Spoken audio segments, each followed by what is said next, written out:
it is the in thing to have a joint for breakfast, a joint for lunch, and a joint for supper.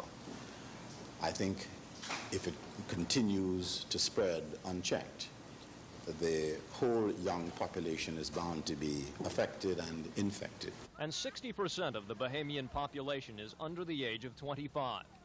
On the streets of Nassau, old women still bicker with tourists over the price of a straw basket. But an increasing number of young hustlers are pushing marijuana and cocaine on the streets. With a hidden camera placed at an angle to conceal his identity and a filtered voice track, we spoke with one who went by the street name Johnny Cool. Well, you got coke? I get you, how much you need? How much coke could you get? Would you get an ounce? You get more than that? Yes, sir. You get more than an ounce. Probably I could do it for $1,000 an ounce. The Prime Minister says he believes this drug influence could destroy the Bahamas, annihilating the health of the people and killing initiative to work.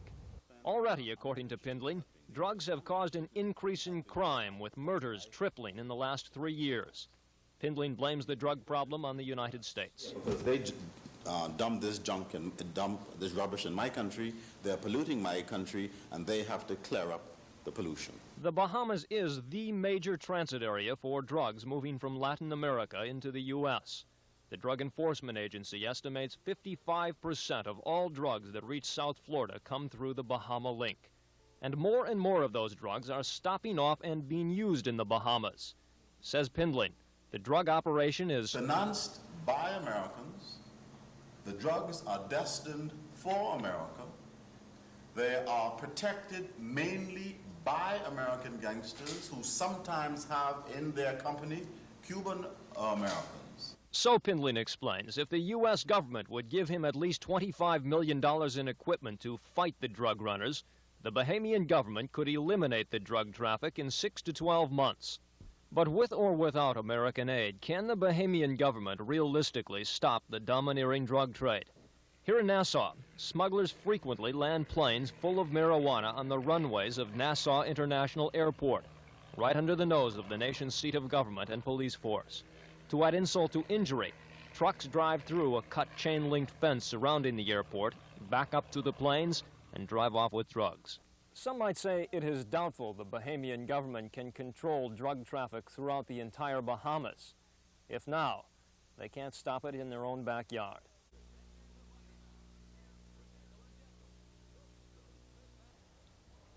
In 1979 and 80, Bahamian officials seized 34 boats caught transporting shipments of drugs. In that same time period, the government confiscated 31 airplanes flying drugs into the islands. Additionally, tons of marijuana and cocaine have been captured. This is one of just several storage facilities in the Bahamas where they keep some of the confiscated drugs. In this room alone, we have thousands of pounds of marijuana. On the street, it would sell for as much as $5 million. But in reality, these numbers are not very impressive. Bahamian police investigator Mylan Gittins. You only get a small fraction of the amount that passes through. The Bahamian police force has only 1,200 men. A 200-man defense force is equipped with only 7 boats to patrol a landmass spread over 100,000 square miles of sea, an area equal to half the state of Texas. In the words of the Prime Minister, our forces are overburdened and drug traffic is wide open. In short, the Bahamas is a drug smuggler's paradise. There are literally hundreds of islands in the Bahamas like this one in the distance, ready-made for drug smugglers and armed bandits with sophisticated weapons ready to kill to protect their drug supplies. These are some of the weapons taken from smugglers by Bahamian authorities: high-powered automatic pistols and revolvers, shotguns, automatic rifles, and submachine guns. Bahamian police, in contrast, work mostly unarmed. And trying to catch a smuggler, according to investigators, is mind-boggling. The Bahamian government over the years has built about 50 airstrips in the islands to facilitate tourism. But today those same strips are conveniently being used by drug smugglers who fly in from Latin America, unload marijuana or cocaine, and fly off again undetected.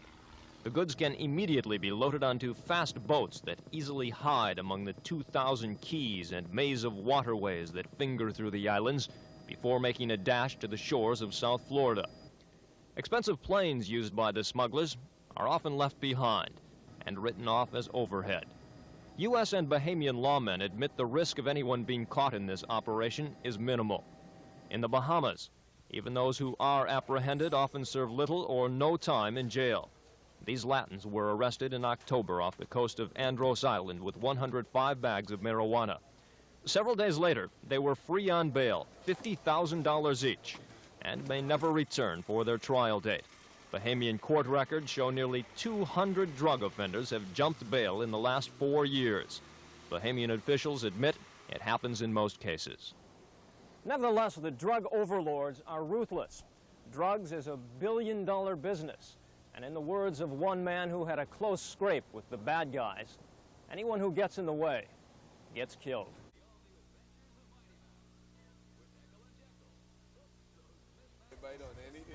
Trying to get Bahamians to talk about the drug problem in their country is difficult because most won't talk about it at all. Said one reluctant Bahamian, "You can't afford not to be scared."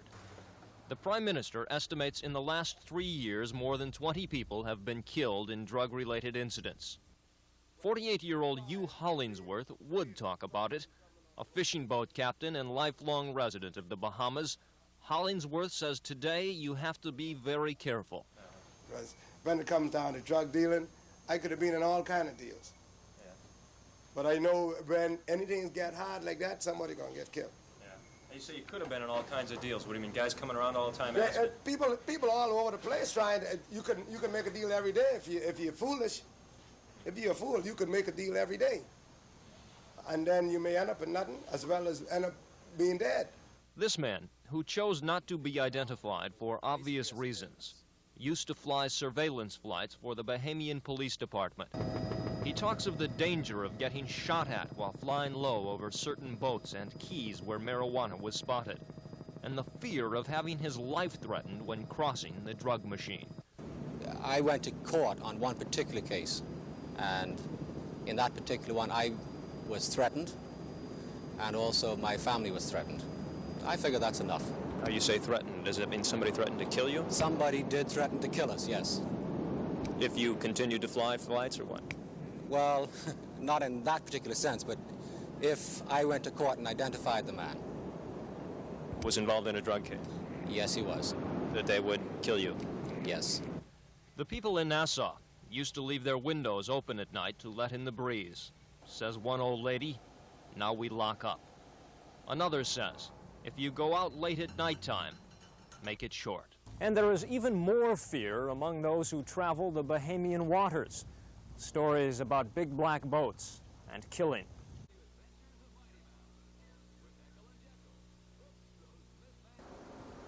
The 41-foot sloop Kalia 3, listlessly bobbing in the sea near Pipe Key in the Exumas. A bloated body hanging over the side of a dinghy off the stern. The yacht blasted with shotgun pellets, smeared with blood, and littered with debris. A missing woman's spectacles and bikini top lying on the deck. Speculation? William and Patty Kamerer on a 6-month dream cruise in the Bahamas, murdered after running into a group of drug smugglers. It is a scene out of a late-night terror movie, but this is not fiction. It is real. And yachtsmen throughout the Bahamas and South Florida are frightened. The bad people that are involved in drug smuggling that scare anybody. You know, they don't have any particular regard for human life. And, you know, they just soon shoot you and look at you. No doubt about it. You got to keep on your toes. Every time you see a boat, you start worrying. The stories are endless. Nearly every yachtsman in the Bahamas area tells of big black boats or cigarette racing boats, so-called drug boats, approaching them or a friend. You know, it happened to us quite a bit, a couple times.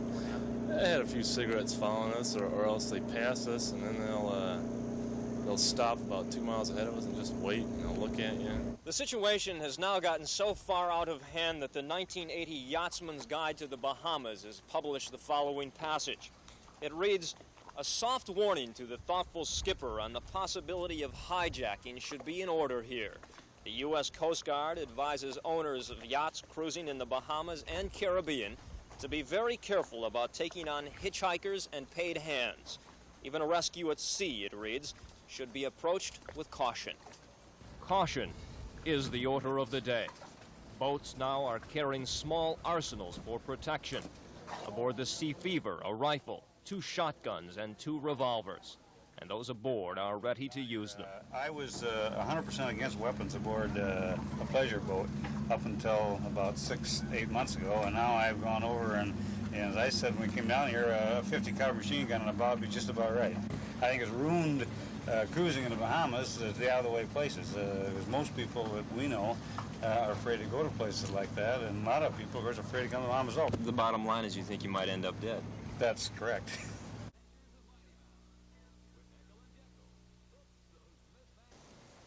This is an old police compound in Nassau where millions of dollars worth of confiscated marijuana are stored. We learned that on at least one occasion, drugs were actually stolen from the compound. It was a policeman involved. What then happened to him? Well, he would be tried, he would be convicted, and he would be dismissed. And did that in fact happen? I would think so. I don't remember the details in front, but there is no other way for it to happen. Earlier, the Prime Minister had told us no police were involved in the drug scene. Have there been police fired or dismissed because of involvement here, Bahamian police, with the drug scene? I can't say that. I don't know that as a fact. But the Royal Bahamas Police Force, steeped in British tradition, is a very proud outfit. And Bahamian authorities are sensitive about police involvement in drug matters.